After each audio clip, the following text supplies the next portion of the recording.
Praise the Lord. सबको जय मसीह की एक और बार स्पिरिचुअल मॉर्सल्स में मैं आप सबको स्वागत करना चाहती हूँ। पिछले 2 एपिसोड से हम एक विजयी मसीही जीवन के बारे में मनन कर रहे थे, पहला शमूएल उसके 17वें अध्याय से। आज हम उसी विषय को मनन करने जा रहे हैं, लेकिन आज उसका आखिरी भाग होगा। पहले शमूएल 17वें अध्याय के 8वें आयत में गोलियत को हमने देखा। वो आके पूछता है, क्या मैं एक पलिश्ती नहीं हूँ? और उस वक्त मैंने कहा था कि ये अपना आइडेंटिटी छिपाना चाहता है। ये वाकई पलिश्ती नहीं है। इसके बाकी जितने पलिश्ती है, इनके साथ यदि इसको तुलना करके देखें तो ये उनके जैसे नहीं दिखता। लेकिन इसके बिल्कुल इसकी तरह दिखने वाले एक झुंड के बारे में हम बाइबल में पढ़ते हैं। व्यवस्था विवरण 1:8 में हम देखते हैं कि जब इजरायली कनान देश के उस पास तक पहुंचते हैं तो परमेश्वर उनसे कहते हैं, जाओ और उस देश को तुम अपने अपने अधीन में कर लो, क्योंकि मैंने तुम्हें वो देश दे दिया है। लेकिन ये क्या करते हैं, देश का भेद लेने के लिए 12 लोगों को भेजते हैं। और वो जब वापस आते हैं, हम गिनती के पुस्तक 13वें अध्याय के 33वें आयत में हम पढ़ते हैं कि वो लोगों को डराते हैं। वो कहते हैं, वहां पे जो लोग रहते हैं वो बहुत बड़े हैं, वो राक्षस की तरह है, वो नपीली जाति के हैं और हम उनके सामने कुछ नहीं कर सकते।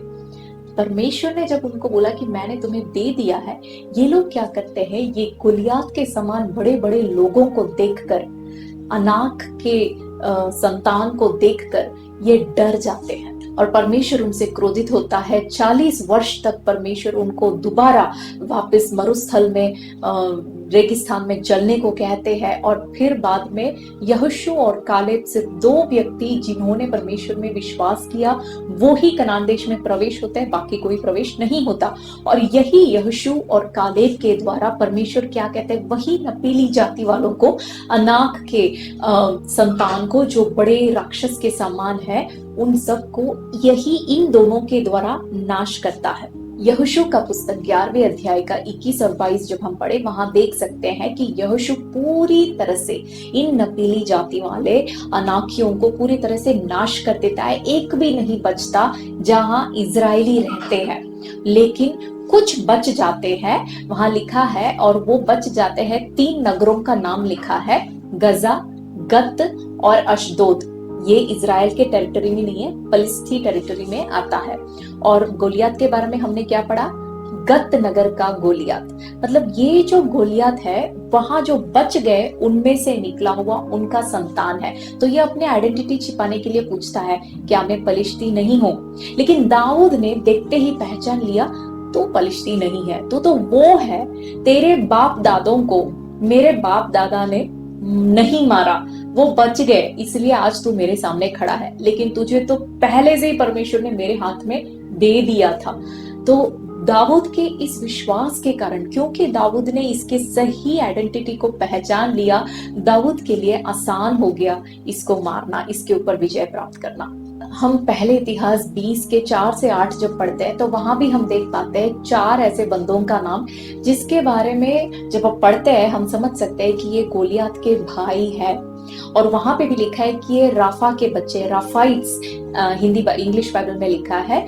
और जब हम ड्यूटरनॉमी 2 का 10 और 11 पढ़ते हैं तो हम समझ सकते हैं, वहां लिखा है कि अनाकी भी राफाइट्स ही कहते थे। यदि हम इनका ओरिजिन के बारे में पढ़ने की कोशिश करें, पहचानने की कोशिश करें कि ये शुरू कहाँ से हुए थे, तो मैंने जितना बाइबल में से मुझे जितना समझ आया वो मैं आपके सामने रखना चाहती हूँ। उत्पत्ति पुस्तक 6 अध्याय के 4 आयत में वहां लिखा है कि परमेश्वर के पुत्र मनुष्यों के पुत्रियों द्वारा इस संसार में उत्पन्न किए कुछ ऐसे संतान थे जो नपीली, जिनको कहते थे, जो बड़े बड़े हाइट के बड़े इंसान थे।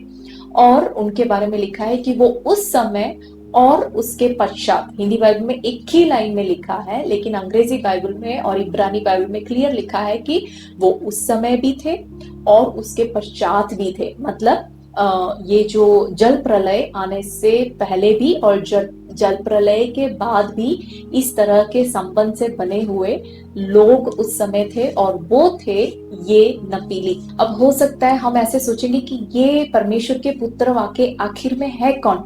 परमेश्वर के पुत्र यदि अय्यूब का पुस्तक यदि हम पढ़े, अय्यूब का पुस्तक पहले अध्याय के 6 आयत में और दूसरे अध्याय के पहले आयत में, वहां स्वर्ग के दूतों के बारे में जब लिखा है, वहां स्वर्ग दूत नहीं लिखा, वहां परमेश्वर के पुत्र लिखा है। अय्यूब 38 के 7 में भी जब परमेश्वर अय्यूब से सवाल पूछता है कि जब मैं जब संसार का नींव डाल रहा था तब तू कहाँ था, जब परमेश्वर के पुत्र जब आनंदित हुए, तो वहां पे भी स्वर्गदूतों के लिए परमेश्वर के पुत्र नाम लिखा हुआ है। और इन स्वर्गदूतों के बारे में जिन्होंने परमेश्वर ने जो पद उनको दिया था वो पद को छोड़कर जिन्होंने पाप किया, इनके बारे में दूसरा पत्रस 2:4 और 5 में लिखा है, और यूदा 1:6 में भी लिखा है कि ये जो स्वर्गदूत है जिन्होंने पाप किया, इनको हमेशा के लिए जंजीरों में परमेश्वर ने बांध के रखा है,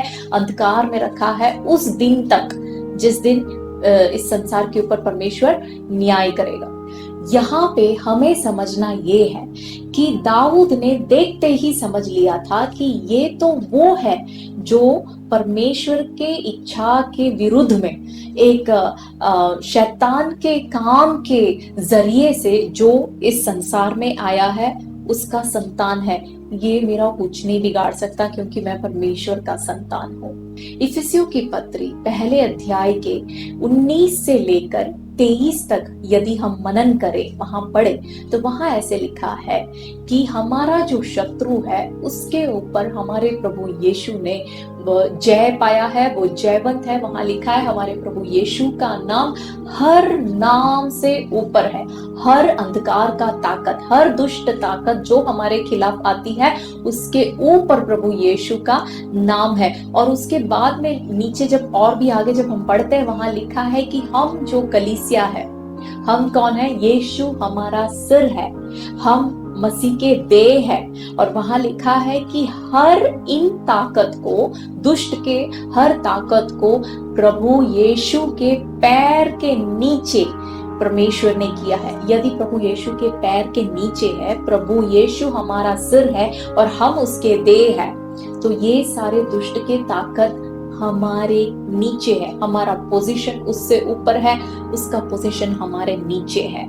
दाऊद के समान अपने पोजीशन को समझ लीजिए कि ये तो पहले से हार चुका है, इसको तो पहले ही परमेश्वर ने हमारे नीचे कर दिया है, अब हमें डरना क्यों है?